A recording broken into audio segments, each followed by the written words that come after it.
gosh, and these jerseys are swaggy. Hello guys. Welcome back to TFD. You already know what time it is. We're back with another banger. And listen, it looks like Sophie Cunningham just made Lexie Hull pack it up for good. For this one, we're headed right back up to Indy. Let's get it. Let's go. And if you're a Fever fan, man, it's a great day to be alive. Because guess what? The Indiana Fever are back in the win column. And they did it by putting hands, elbows, and everything in between on the Las Vegas Aces. Now let's be real. The Aces have been one of the wildest storylines this entire season, and not in a good way. That team? It's not the same without Kelsey Plum. They're a shell of themselves. Right now, Vegas is looking real spooky. Ain't no lie in that. Now before we dive deeper, yes, we're gonna talk about Caitlin Clark later in the video. Yes, there's a fresh update on her. We saw her courtside, going viral, jumping up and down, hyping her team up. That's great energy to see, especially if you believe in her return happening sooner than expected. But first, let's get to the woman of the hour. The topic everybody's buzzing about. Sophie freaking Cunningham. That's right. The Indiana Fever officially moved Sophie into the starting lineup. And my goodness, was it worth it? I talked about it last night, and I'll say it again. Sophie is earning every single check. I don't know what flipped for her, but ever since she's been locked in this past stretch, she's been on one. The energy, the defense, the buckets, it's all been clicking. That performance tonight, cold-blooded. She looked like a player reborn. And if she keeps this up, yeah, the Fever might have just found their secret weapon. Let's head over to X real quick and check out some reactions because Fever fans are losing it tonight, and rightfully so. Also, can we talk about those Stranger Things jerseys? Fire. Absolute fire. Shout out to Netflix because they had the Fever looking like a team straight out the upside down, unstoppable, and unpredictable. And listen, Natasha Howard deserves some love too. She showed up, showed out. That veteran presence, big time. Now let's not ignore the elephant in the room, the referees. What was that tonight? I don't even know how to put it into words. Just absolute chaos. Blown calls, missed fouls. It was ridiculous. Probably one of the worst officiated games I've seen in a minute. And look, I'm not here to make excuses, but let's just be real. Part of the reason Caitlin Clark is injured in the first place is because the refs have allowed too much nonsense all season long. No protection, no consistency, and we saw it again tonight. We'll dive deeper into what Coach Stephanie White said in her pre-game and post-game comments, because she was not holding back. But overall, the Indiana Fever look energized, refocused, revamped. With Sophie sliding into that starting five and Clark teasing a return, this team might be peaking at the perfect time. Yo, this right here, this is what I wanted to show y'all. Right here on the screen, you see Sophie Cunningham front and center. Big dog energy, running the show. That whole vibe in the photo. That's a statement, bruh. And yeah, I get it, some people might feel a certain way because Sophie's new to the squad. But let me tell you something real quick. Sophie stands on business. She's walking into this new role like she's meant to be here. She don't look nervous. She don't look out of place. She looks like the leader this team didn't even know it needed. And her play? Man, it's been crazy good. Like next level stuff. She even talked about it a bit during her press conference. Confident. Poised. Like she knows this moment is hers. Now let's look at some of the reactions online. This one had me laughing. Stranger Things starting 5. And then this. Fever might as well have the players be in the upside down too. I mean facts. That whole Stranger Things crossover theme has taken over the timeline lately, and Fever fans are running with it. The jerseys, the vibe, the memes, man, it's been fike. But you know what's even better? The Indiana Fever are back in the win column. That's the part that really matters. Since making these key changes, putting Sophie in the starting 5, adjusting rotations, tightening up on defense, this squad is starting to look scary. Like maybe we slept on how quickly things could shift once the chemistry hit. Hold up. Let me pull up Sophie's recent stats real quick, because the girl been cooking. We're talking about a player who's doing a little bit of everything, grabbing boards, hitting timely shots, diving for loose balls, pure hustle. It ain't just that she's showing up in the box score, it's that she's showing up in the moments that matter. She's becoming that player, and the whole team is feeding off it. This energy, this leadership, this play style, it's exactly what the Fever needed. And now with Caitlin Clark jumping around courtside, hyping her squad, man, it feels like something big is brewing. Stay locked in, we've got more to talk about. Sophie might have just flipped the whole script on this season. Sophie Cunningham. Let's talk about it, man. Her last 6 games? Bruh. She's averaging 13 points, 4.7 rebounds per game. And here's the kicker. She's shooting a ridiculous 58% from 3. Like, what are we even talking about right now? That ain't just solid, that's elite. That's sniper mode activated. Right now, she's not just hooping. She's the favorite to win 6th Player of the Year, or as they call it now, 6th player, not 6th woman, after they changed it up with all the language updates and such. But regardless of what you call it, Sophie Cunningham is flat out earning it. And she ain't just doing it quietly either. After this game, she went straight to the podium and had a lot to say to the media. She was confident, fired up, and standing on every word. So, let's not waste any more time. Let's pull it up. Let's hear straight from Sophie herself. Because when a player is playing like this, you better believe we're gonna listen. Games like that, we don't rely on our offense a lot. We rely on our defense to get our when our defense is going, our offense is going. So we limited the Vegas to 1 shot, and that's how we got open shots for the shooters inside the paint and everything.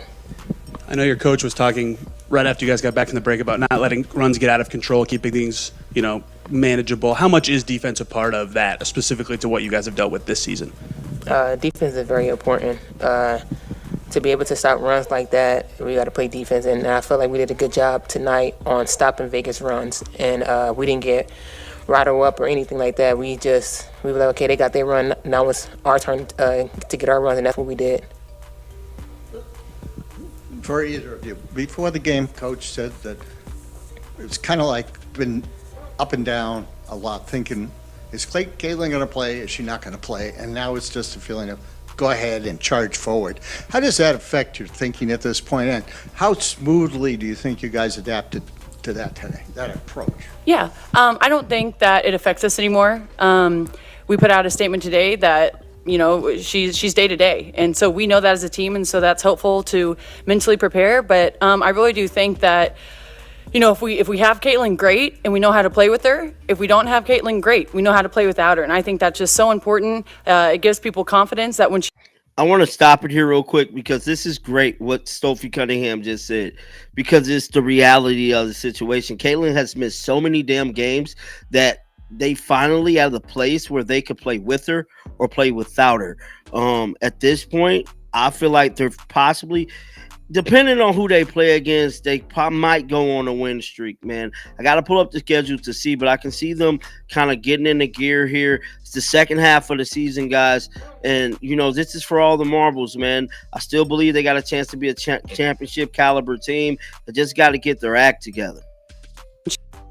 she is back, they know their role. And then when she's not, they have the confidence to come out there and make big plays for us. And so for us, I don't really think it's something that we think about anymore. For us, it's taken one day at a time, stacking the days. And tonight, I think we did a really good job, not only physically, but seriously mentally, because we have been struggling and inconsistent when they go on runs, and we stopped it. And then we went on our runs. And so that's a big step for us. And I just said it, but it's all about consistency from here on out. Another story brewing. And yep, once again, it's the WNBA referees versus the Indiana Fever. Here we go again, man. Another situation, another round of suspect officiating. And yet again, it's the Fever caught in the middle of it all. Now, if you've been rocking with the channel, you already know. I spoke about this a few videos back. And honestly, I didn't think we'd still be here. But this is bigger than just one game. This is a pattern. This is starting to feel like a conspiracy against the Indiana Fever. Let's just be real. Caitlin Clark is out. She's injured. Ain't no clear timetable for her return. And you'd think, with her off the court, the heat from the refs would die down a little, right? Wrong. Dead wrong. Because what I've been telling y'all is still happening. Caitlin Clark playing or not, it doesn't matter. The refs have made it their business to make every Fever game chaotic. Missed calls, phantom fouls, no consistency, no protection. It's not just Caitlin getting the bad whistle, it's this entire team. And what's worse? They do it in big moments. Every time the Fever get momentum, here comes the whistles. Or worse, Here comes the silence when they desperately need a call. Man, last night was the breaking point. Coach Stephanie White completely snapped on the refs, and I don't blame her. She's had to watch this nonsense week after week, and last night, she had enough. We've got the clip. It's already gone viral across social media. You can see the fire in her face, the emotion, the frustration. She stood up for her team like a real one.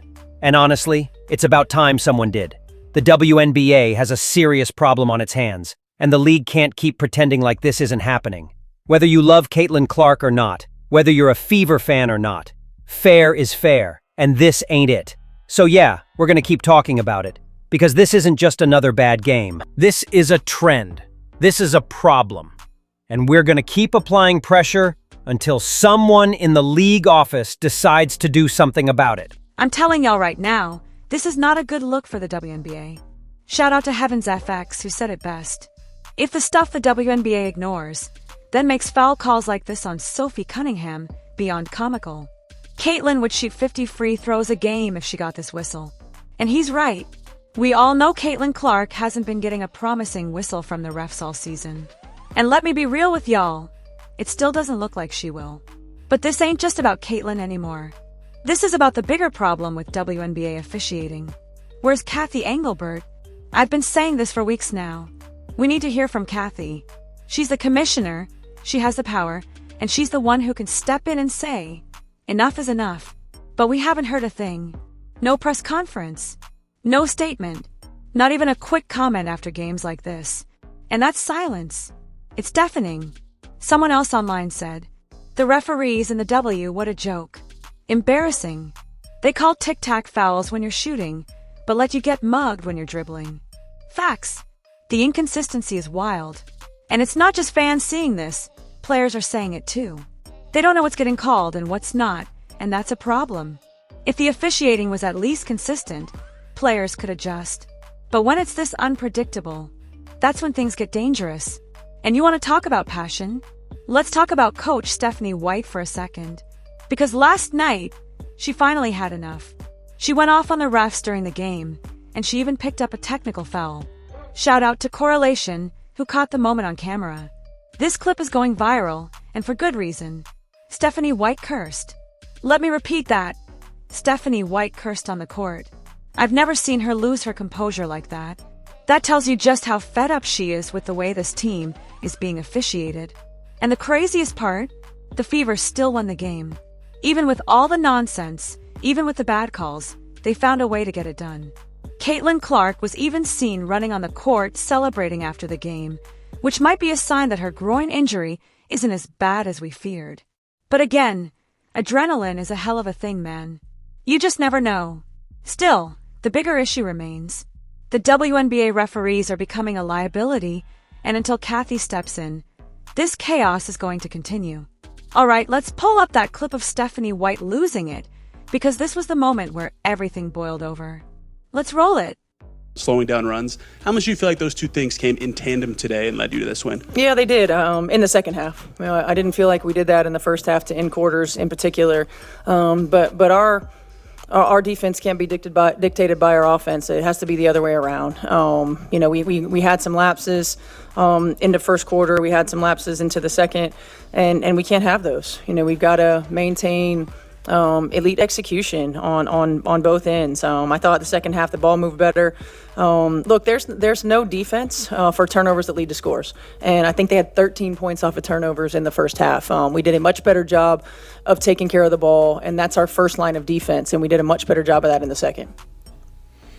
Kelsey tonight, not the most efficient night, but still an impactful night, and that especially in that fourth quarter. Is there any kind of message you need to say to her, anything that we still need you to keep shooting and keep going or anything like that? Yeah, I think the biggest thing is just telling her, like, let it fly. It's going to go.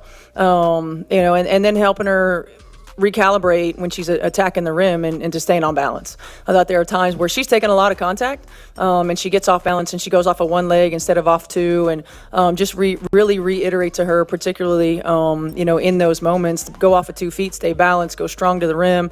That's when she makes her best reads and her best decisions, and then to keep shooting it from outside. You know, she made some big ones when we needed them. About the point of attack defense for you guys individually, it seemed like everyone kind of, the best they could, owned their matchup and made things, like you were saying, very difficult, especially there late in the game. Yeah, I mean, they're a tough team to defend. I mean, Jackie Young is one of the best one-on-one players. Obviously, Asia and what she brings to the table, Jewel as well, and Dana Evans is fast and gets downhill. And we really challenge their pride, their individual defensive pride. You got to guard your yard. You got to guard your matchup. We got to guard 2-with-2 in the pick and roll. We've got to do a better job of locking into that consistently. And I felt like individually, for the most part, we held true to that. There were still some breakdowns for various reasons, but I thought we did a much better job, and we got better tonight. I know you've talked a lot about consistency, stacking days. Just what you guys need to do these next couple days leading into Chicago to keep that consistency. I mean, we have to just understand the urgency and attention to detail that it takes. We don't have the luxury of having breakdowns, of having lapses. We have to understand the sense of urgency that it takes with each possession. One possession can change a ball game, and we got to understand and value that. And also, we played some heavy minutes tonight, and the challenge is, if you're tired, you got to ask for a sub. Right, if you're tired, you got to ask for this. And then our bench has to be ready. I felt like our bench in the second half was really good defensively. In the first half, I didn't feel that way. You got to be ready to come in, and you got to be ready to guard your matchup and execute the game plan. We have depth for a reason. We've got quality depth, and we've got to be able to use it. So if fatigue is a factor in execution, then they just need to ask for a sub, and I'll get them out and get them back in. We've talked about Ari a couple times this season already, but what's it say about the confidence she has, confidence that you guys have in her to knock down that big shot at the end of the game? Yeah, I mean, Ari's been big for us. She really has. And, I really challenged her in that second half, in that fourth quarter, to be the floor general that we needed, to set the tone, not just offensively, but defensively. We were in incorrect pick and roll coverage one possession, and that's a point guard's responsibility when they're on the floor to make sure that we're in that. And she takes ownership of that. And I felt like in that moment, and she struggled shooting the ball in the last game against New York, and she was in there after practice getting extra shots yesterday. So she's putting in the work. She understands momentum. She understands timing. She understands the flow of the game, and that was just a big shot. And she shot it with confidence. There was no hesitation, and that's what I wanted to see. When it comes to the momentum swings and getting too high, too low, and allowing things to snowball, I guess, just as a coach, is there anything you can do to try and stifle that or control that, or is that something that it's largely up to the players to kind of sort through and figure out themselves? Yeah, I mean, we can't control that. We can't control anything like that. I mean, the biggest thing is just reiterate to them to stay neutral. Reiterate that this is a game of runs. We've got to shorten theirs and we've got to extend ours, to encourage when we need encouragement and to get in them when we need to get in them.